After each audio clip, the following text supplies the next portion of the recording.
Welcome to Don't Retire, Graduate, the podcast that asks you what you want to be when you grow up so you can graduate into retirement with purpose and passion.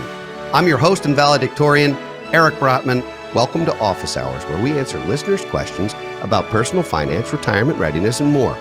We received a question from Kate, who asked, will financial advisors become obsolete? And Kate, unless you know something I don't know, I certainly hope not. First of all, that's how I make a living. But secondly, I think the value of a financial advisor has much more to do with behavior and psychology and decision-making and accountability than it does with necessarily expertise. And so hear me out. In 40 years, we've gone in this country from financial advisors mostly being salespeople, stockbrokers who had this inside information, if you will. And I don't mean illegally, but they had access to information.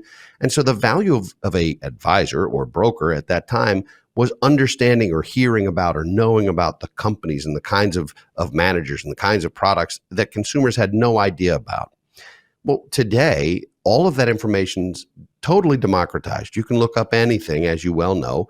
And so there is no inside information. And again, I'm not using that in a criminal way. I'm using that as having some extra knowledge necessarily about what's out in the financial world. What we do have as financial advisors, though, is a lot of experience with a lot of different families in different types of situations. So where you might be looking to retire or be financially independent and graduate, once in your life, we've worked with folks hundreds of times to do that. We've seen them go well. We've seen them not go as well. We know some of the differences and some of the nuances, and we can help you in a way that has almost nothing to do with numbers. Some of it does, certainly, and we have to know our math. But the math can be done by a computer. You can have a computer algorithm allocate your portfolio for you. What it can't do is help create context for you to remind you of not only has this happened before, because investing often isn't logical or rational, but how do you feel about this and how is this going to impact your life and what is most important to you? I think the role of the financial advisor is getting more and more important. I do wonder, because we've seen other industries go through changes as a result of either technology or information. CPAs, for example, are not necessarily doing simple tax returns anymore because simple tax returns can be handled by a TurboTax or other program. But financial advising is very, very different than asset allocating. Asset allocating can be done lots of different ways. You can plug in some data points and it'll tell you your risk tolerance. The problem is that it eliminates the human piece of this, Kate, and the human piece is, what was your day like when you filled out your risk tolerance questionnaire? What was your week like? What was the market like? If you filled that questionnaire out during the great financial crisis in 2008 and 9, your answers might be very different than if it was during the roaring 90s when everything was going bonkers up.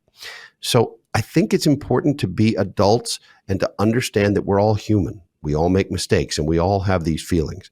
I think financial advisors in lots of ways are a little bit like personal trainers in that you know how to do a sit-up and you know how to do a push-up. But if you don't have somebody not only to be accountable to with an appointment, but also somebody says, hey, give me 10 more, you've got this, you may not do them. You might wind up on the couch with a bag of chips instead. So I say that lovingly, and I say that as somebody who has a personal trainer but knows how to work out and somebody who has a financial advisor, and I know the financial business. It's helpful to have that second set, that dispassionate set of eyes on all the things you're doing and to help sometimes talk you off the ledge when things are rough, or sometimes just give you context, or sometimes be your accountability partner. You know, you may or may not want to invest every month or invest every paycheck or make the changes you need for your employee benefits, whether you understand it or not. It's not something you're necessarily thinking about. But if you're working with a good financial advisor who can walk you through that and say, you know what, this really makes more sense for you and it's important and just do it. It's kind of like the difference between going to your physician or checking out WebMD and diagnosing yourself. Yeah, there's information on the web, but it may not be A, accurate for you, or B, appropriate in any way for you to follow. So Will financial advisors become obsolete? I certainly don't think so. In fact, I think there's a great shortage of financial advisors. I think it's a career that I hope more folks will look towards, and I hope it's a major that more colleges will adopt, because personal finance is incredibly important. It is incredibly complex, and some people who are great do-it-yourselfers love to do it that way, but most folks would prefer to think about other things than their finances. So I think financial advisors are around for good. The industry will certainly change, but my chosen profession, I think, is going to be here forever. And Kate, I hope this is one of those questions where, rather than saying, I think this is what's going to happen, I'm going to go with, I hope this is what's going to happen, because it's what I do for a living, and I love it. And I love working with the families we do. So I thank you for your question. We're not going anywhere. If you don't have an advisor, get one. They're going to be around. And I thank you for participating in Office Hours.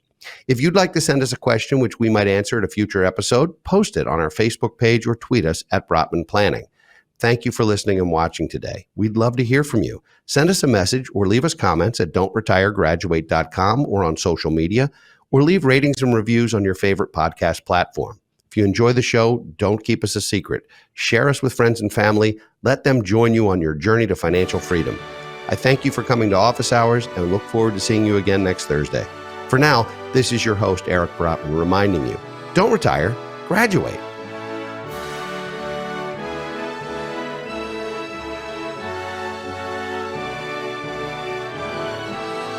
Securities offered through Kestra Investment Services, LLC. Kestra IS. Member FINRA SIPC. Investment advisory services offered through Kestra Advisory Services, LLC. Kestra AS. An affiliate of Kestra IS. Kestra IS or Kestra AS are not affiliated with Brotman Financial or any other entity discussed.